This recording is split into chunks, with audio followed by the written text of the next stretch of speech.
चाणक्य से पूछा गया कि संसार में मनुष्य के घर में वह कौन सी चीज है जिसके प्रभाव से लक्ष्मी आकर के बसेरा करती है, घर में गरीबी नहीं रहती है और मनुष्य धनवान हो जाता है और घर में बड़ा आनंद आता है। वो फार्मूले बताइए।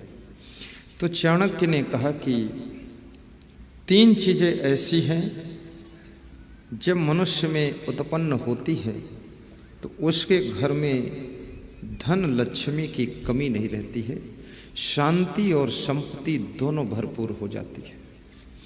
और 5 चीजें ऐसी हैं जिनकी वजह से मनुष्य के जीवन में लक्ष्मी भी चली जाती है और शांति भी चली जाती है, संपत्ति भी चली जाती है। तो आज मैं आपके जरूरत की बातें बहुत सारी बताऊंगा। संत कबीर से पूछा गया कि मनुष्य इतनी चिंता क्यों करता है और इतनी टेंशन करने से उसका क्या नुकसान होता है। तो कबीर कहते हैं, हरि बिनु भरम बिगुरचनि गंदा, जहाँ जहाँ गयो अपन पौ खोयो, तही फंदे बहु फंदा, हरि बिनु भरम बिगुरचनि गंदा। हरि का बोध नहीं है। हरि कौन? हर घट में रमने वाला चेतन आत्मा ही हरि रूप परमात्मा है।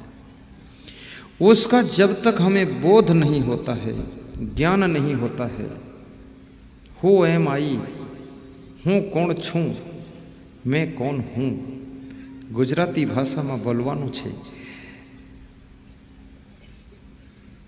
तमे पता नहीं है कि मैं कौन हूँ। तुम ये शरीर नहीं हो, तुम स्त्री भी नहीं हो, तुम पुरुष भी नहीं हो, तुम शुद्ध बुद्ध चैतन्य स्वरूप आत्मा हो। शरीर की मृत्यु होने के पश्चात भी तुम्हारी मृत्यु नहीं होती है। शरीर में बीमारियां आती हैं, आत्मा में कोई बीमारी नहीं आती है। आत्मा स्वरूप से अमर है, शरीर नश्वर है। लेकिन शरीर और आत्मा का संबंध जीवन कहलाता है और शरीर और आत्मा को जोड़ने वाला मन है। और ये मन जब आत्मा की संगत में ज़्यादा प्रभावित होता है तो तुम्हारे जीवन में सुख शांति का जन्म होता है। और जब ये मन शरीर की संगत से ज़्यादा प्रभावित होता है तो आपकी जिंदगी में दुख और अशांति का जन्म होता है। ये आपका मन आत्मा की रंग में रंगा हुआ है कि शरीर के संग में रंगा हुआ है, इस बात को बस समझना है। सत्संग आपके मन को शरीर के संग से हटाकर आत्मा के रंग में रंग देता है, वहीं से सुख शांति की शुरुआत होती है। जैसे कभी आप गलती करते हो तो आप कहते हो मेरी आत्मा में तो ऐसा हो रहा था, मैं ऐसा ना करूं, लेकिन फिर भी हमने कर दिया। दोस्त मिल गया, उसके साथ ऐसा कर दिया। ये आत्मा का स्वभाव आपको गलत राह में जाने से रोकता है। और एक बार गलती हो जाए तो क्षमा हो जाती है। बार बार गलती हो तो गलती अपराध बन जाती है और अपराध का दंड मिलता है। मनुष्य गलती का पुतला है, इससे गलतियां हो सकती हैं, लेकिन एक बार गलती हो जाए तो उसको दोहराइए मत, दोहराइए मत। कहते हैं कि जिससे भूल होती है वो मानव का स्वभाव है, और भूल को जो कबूल करे वो महामानव का स्वभाव है।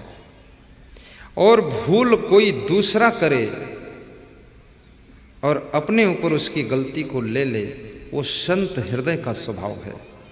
और जिससे भूल कभी हो ही ना और जिसके साथ में दूसरे लोग भी भूल न कर सकें, वो भगवंत हृदय का स्वभाव है, भगवंत हृदय का स्वभाव है। एक विचारक ने बड़ी अच्छी बात कही है कि 1000 फूल कम हैं गला को सजाने के लिए। जब आप माला लाते हो गुरु जी को पहनाने के लिए या मंदिर में भगवान को पहनाने के लिए, तो उस माला में आप ये देखते हो कि और थोड़े फूल पिरोए गए होते सुंदर सुंदर तो अच्छा होता।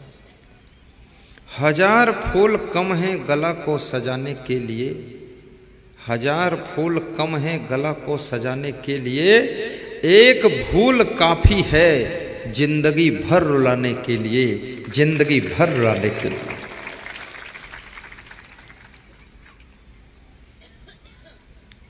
आपके हाथों से गलतियां बार बार ना हो, आपका विवेक जागृत हो जाए। बाल्यावस्था क्या करने के लिए है, युवावस्था किस लिए है, वृद्धावस्था में क्या करना चाहिए। कितने लोग बाल्यावस्था का काम वृद्धावस्था में करते हैं और वृद्धावस्था का काम जवानी में शुरू करते हैं। उल्टा पलटा सेटिंग है। बाल्यावस्था योग्यता हासिल करने की अवस्था है, ऊंची से ऊंची शिक्षा प्राप्त करने की अवस्था है। बाल्यावस्था अनेक कलाओं को सीखने की अवस्था है, क्योंकि बचपन में आपका माइंड स्ट्रांग होता है, आपकी बुद्धि कुशाग्र रहती है। और बुद्धि को यदि चाहते हो कि हमेशा मेरी बुद्धि कुशाग्र रहे, तो बस एक फार्मूला अपना लेना कि भूख से कम खाना। और यदि चाहते हो कि मेरी बुद्धि जितनी है इससे और अधिक बढ़ जाए, तो दूसरा फार्मूला ये अपना लेना कि चिंता और टेंशन मत करना, बुद्धि बढ़ेगी आपकी। और यदि तुम चाहते हो कि मरते दम तक बुद्धि घटे ही ना, तो इसका फार्मूला ये है कि अपनी जिम्मेदारियों को बांटना, अपने परिवार के सदस्यों के ऊपर सारी चाबियों के गुच्छे लेकर तुम अकेले मत बैठना, और सबको अधिकार थोड़ा थोड़ा देना, सबको आनंद मिले, सबके कंधों पर भार लाद देना। और उन सब जिम्मेदारों की जिम्मेदारी को आप ले लेना। आप कोई जिम्मेदारी एक मत लेना, लेकिन जिनको जिनको जिम्मेदारी आपने डिवाइड किया है, उन जिम्मेदारों की जिम्मेदारी तुम्हारे ऊपर रहना चाहिए और उनके दुख सुख का ख्याल रखना। तो मरते दम तक तुम्हारी बुद्धि नहीं घटेगी और सबके साथ में ताली बजाकर ठहाका मारकर हंसते रहना। तुम्हें ऐसी ऐसी बहुत कलाएं सिखा दूंगा। अपनी वाइफ से जब मिलो तो कहो कि तुम न होती तो हम कुछ नहीं कर पाते, तुम बहुत बुद्धिमान हो। तो तुम्हारी वाइफ ऐसा छलांग मारकर काम करेगी और फिर आड़ में खड़े होकर हंसो कि बस चालू काम। ऐसा करो तरकीब। बहुओं को चाहिए कि अपनी सासू के पैर छुएं सवेरे और चाय गरम गरम साथ में ले जाएं, नाश्ता दे दो, कुछ बोलना मत उस समय। चाय पीने के बाद फिर आधा घंटे बाद चाहिए और फिर सासू के पैर छुओ और सासू को से कहो, सासू जी तुम जैसी सासू न मिलती तो शायद हमको बड़ा संकट घेरता। तुमने सब संभाल लिया, हमारी बुद्धि बहुत कम है। तो तुम्हारी सासू बुढ़ापे तक 80 साल में इतना स्पीड से दौड़ेगी और तुम ही हंसो कि जय बजरंग बली, सासू दौड़ो। किसी से काम लेना हो, थोड़ा उसकी तरकीबें सीखिए। मेरा गुरु 99 साल की उम्र में है, लेकिन अभी खेत में सब्जी उगाते हैं, टमाटर लगाते हैं, देख रेख करते हैं। और मैं क्या करता हूँ, मैं उनके पैर छूता हूँ, कहता हूँ गुरुदेव आपका ही सहारा है, नहीं तो सब्जी तो खाने को मिलेगी ही नहीं। तो वह कहते मैं कोई कमज़ोर थोड़े हूँ, मैं तो बहुत काम कर दूंगा। मैंने कहा कर दो गुरुदेव। वो लगाते रहते सब्जी, हम बाहर निकल आते। बूढ़े लोगों को भी रेस्ट मत दीजिए, रिटायर मत कीजिए। रिटायर का अर्थ होता री माने पुनः और टायर माने फिर से, वो टायर बना दो, उनको चालू करो। जो व्यक्ति रेस्ट करता है वो बीमारी का शिकार बनता है। जो व्यक्ति आराम करता है ज़्यादा वो रोगों का केंद्र बनता है, और जो व्यक्ति ज़्यादा लेटा रहता है उसके बदन में मीठी मीठी दर्द पैदा होती है। और जिस घर के अंदर बच्चे बूढ़े जवान नर नारी सभी व्यस्त रहते हैं, उस घर में कलह कलेश नहीं होता है, वहां पर प्रसन्नता बहुत बनी रहती है। सबके सब जुटना चाहिए। हमारी संत मंडली में आप देखते हैं, ये जो हमारे साथ संत है ना, ये कोई गृहस्थ नहीं है और ना ये हमारे भैया भतीजे हैं, ये अलग अलग प्रदेशों के। कोई ये मत समझ लेना गुरुदेव के भैया भतीजे भाई लोग सब भीड़ भाड़ लिए घूम रहे हाँ, उल्टा अर्थ लोग लगा लेते हैं। मेरी फैमिली से कोई नहीं है, मेरे डिस्ट्रिक्ट से कोई नहीं है, मेरे प्रदेश से भी बहुत कम हैं लोग। ये संत जी खड़े हैं ना, ये महासमुंद उड़ीसा बॉर्डर से है, और इनको हमारे साथ में करीब करीब 13-14 वर्ष हो गए हैं, और पढ़े लिखे संत हैं। ये इलेक्ट्रॉनिक का बहुत नॉलेज है। देखो ना कैमरे को कैसे शांति से घुमाते हैं, ताली बजा दो। हमारे साथ एक संत इधर हैं, आओ। ये संत जी हैं, ये 10-12 साल से व्यास गादी पर हमें पानी पिलाते हैं, और ये छत्तीसगढ़ प्रदेश आंध्रा बॉर्डर बालोद जिले से ये संत जी। इनके माता पिता ने हमें दान दिया है। ये संत बैठे हैं 5 संत, 5 पांडव। इसमें कोई छत्तीसगढ़ का है, कोई मध्य प्रदेश का है, कोई राजस्थान का है। ये कोई फैमिली का मोह नहीं है, और ये सब पढ़े लिखे वेल क्वालिफाइड एजुकेटेड संत हैं। ऐसा नहीं कि घर में खाने पीने का नहीं था तो हमारे साथ लग गए। इनके घर में बहुत अच्छे अच्छे मकान बने हुए हैं, अच्छी अच्छी प्रॉपर्टी है। अभी हमारी जन्मभूमि पर हमारे संत गए, कुछ जाना चाहते थे, इनकी इच्छा थी गुरुदेव की जन्मभूमि देखूं। तो देखा तो खुश से बोले गुरुदेव बड़ा आनंद है। तो हमने कहा आनंद तो वही है, हम जहाँ जन्म लिए वहाँ भी आनंद हो, जहाँ आश्रम में वहाँ आनंद हो, जहाँ पिपरिया जाऊँ तो परमानंद है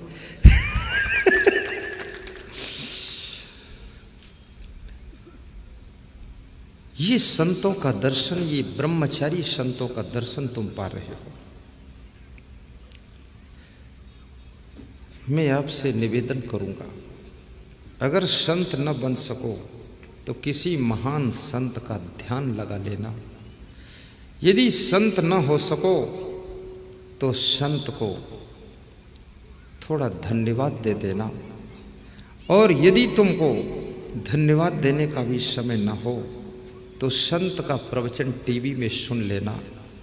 टीवी में सुनने का समय ना हो तो आप यूट्यूब में और फेसबुक में और ट्विटर में उनके प्रवचन का आनंद ले लेना, व्हाट्सएप में भी आनंद ले लेना। कल हमारे प्रबंधक संत का फोन आया, चीफ प्रोग्राम डायरेक्टर का, कि 65 लाख व्यूअर हो चुके हैं यूट्यूब में देखने वाले। डेली 80,000, 90,000, 70,000 बढ़ रहे हैं। अभी 2 महीने से यूट्यूब पर जोर लगाया गया है, और 5 देशों से निमंत्रण आया है, स्विट्जरलैंड, इटली, जर्मन, फ्रांस और हॉलैंड से, कि आप यहाँ आकर प्रवचन दीजिए।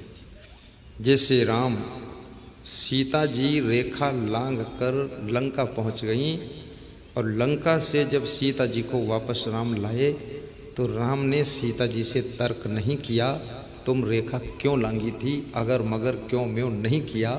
तो ऐसे तुम भी कभी राम बनकर अपने घर में आपकी वाइफ से कोई कार्य व्यवहार में गलती हो जाए तो अगर मगर तगर मत करना, राम बन करके चुपचाप रह लेना।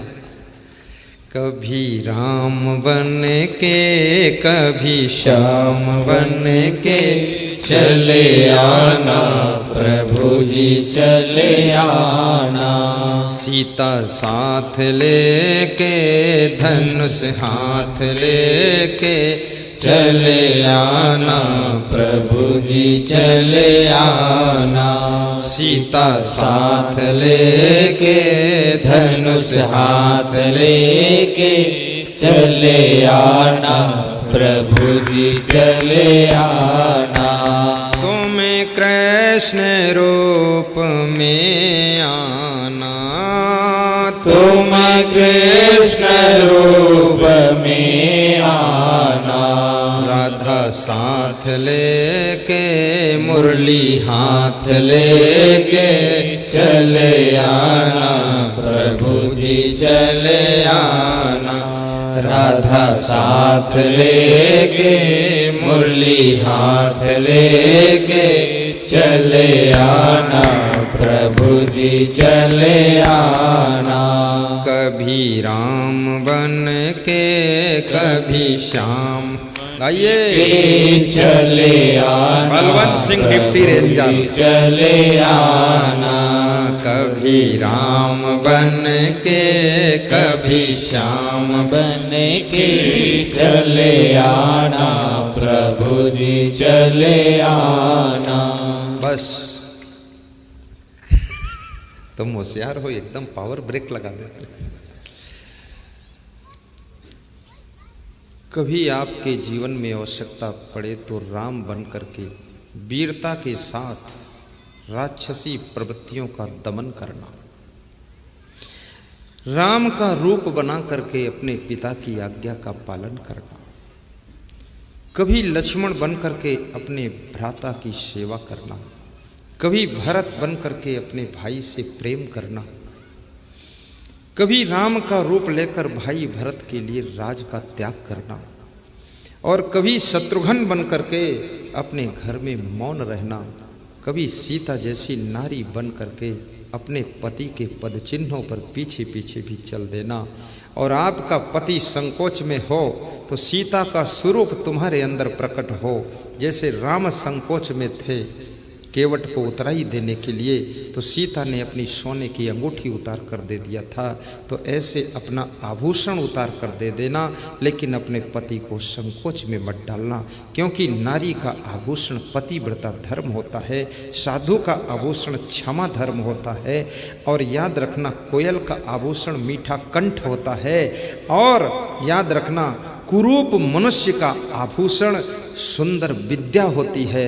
कोकिला नाम स्वरूपम स्त्री नाम रूपम पतिव्रतम, विद्या रूपम कुरूपाणाम क्षमा रूपम तपस्वी नाम। तपस्वी का साधु संत का आभूषण क्षमा है, क्षमा मांगना और क्षमा कर देना। नारी का आभूषण पति की प्रसन्नता है, और कोयल का आभूषण मीठा कंठ है, उसकी मीठी बोली है। और कुरूप मनुष्य का आभूषण उसकी विद्या, उसकी कला, उसके गुण हैं।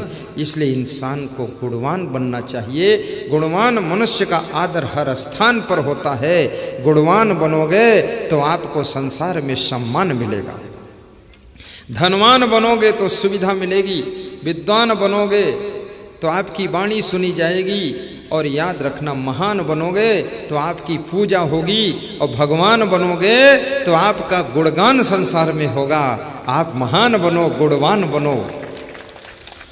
कभी राम बन के कभी श्याम बन के चले आना प्रभु जी चले आना।